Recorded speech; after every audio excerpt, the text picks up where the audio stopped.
I decided to do a little test to find out where I should get the cards graded. I had concluded that premium cards needed to be graded to get the full value. So I did a study, and I just took 100 cards, random, different sports, different eras. I sent them to a grading company. I got the cards back. I cracked them out of the slabs, and I remember looking at videos and talking to people because I didn't know how you take a card out of a slab. And I resent the cards to a second company. I got them graded. And when I got those cards back and compared them, I'm not in any way attempting to cast any aspersion on grading, but 74 of the cards had different grades. And sometimes very small difference, but I couldn't understand it. And it caused me to conclude that there was an opportunity to hopefully enhance the grading standards that were applied to cards and bring a little more consistency to grading. So I started out on that, and that's what led to my making a commitment to myself at first to get a grading company that used technology to grade. One of the things that I concluded, by the way, and this is only my opinion, so it's not carved in stone by any means, but when I looked at the results, it was interesting to me. If you added up all of the card scores for the 100 and divided by 100, the average score was almost the same. It was very, very minor difference. Yet the variance in the cards on any given card was so great, 74 of the cards being different, but it told me that there was an equal chance of the grade being higher or lower on any individual card. And if you graded enough cards, you were going to come out with the same average. The industry would reproduce its average. The problem was on any given card, the standard deviation off that average was so large and value was driven by such a small variance in grade. So that was the dynamic I looked at, and that's what I said is this needs to be fixed.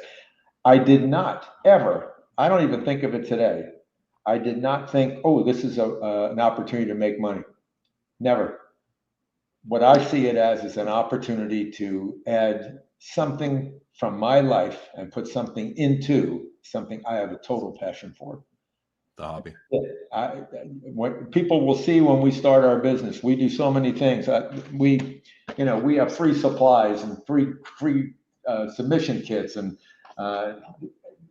we do it with the utmost care and packaging and safety. You'll see this next week. We built our slabs in ways that are, we think, second to none. There's no compromise in the quality, integrity. It's not profit driven. I could show you on other slabs where a profit incentive may come into play in making that slab, because we've learned a lot about slabs. This is a passion. This is something that is done out of love for the sport. I can't say that for everybody. There are a lot of people in this company, rightfully so, that are here to build careers. They're here to make extensive commitments. They're here to honor those commitments, and they want to make money doing it. We have investors, and there's no investor that's in our company that's invested because Steve has a passion for cards. They're investing because they've seen what we do, they believe in what we do, and they want to make a profit.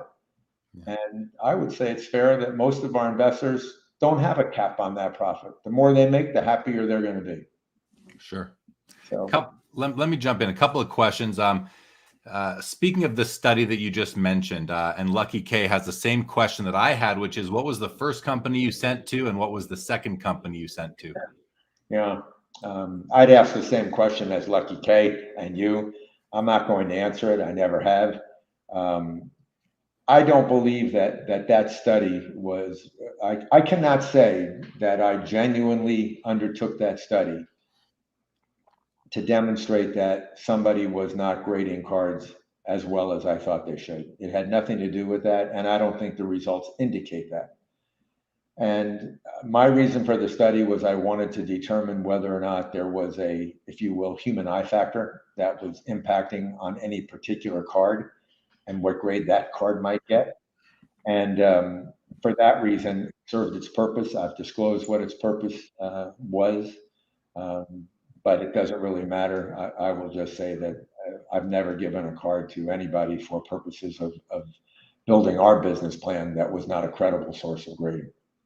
The second question I want to ask about the study, because you mentioned that you submitted 100 cards to one company, then you cracked them out and submitted them to another company. A lot of people might think that while cracking them out, you might have impacted the condition of the cards before sending them to the second company. My question is, on those results, the variance between the grade from company 1 and company 2, how many were graded lower? How many were graded higher? Because if they're graded higher, I would assume that you didn't damage the card. Yeah.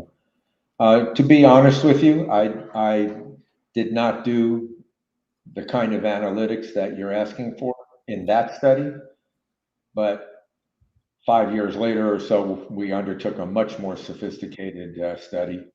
And in that one, we did do what you just asked. And the answer from that study with 1,200 tests, 1,200 grade results, 41% of the cards on the second grade had a higher grade.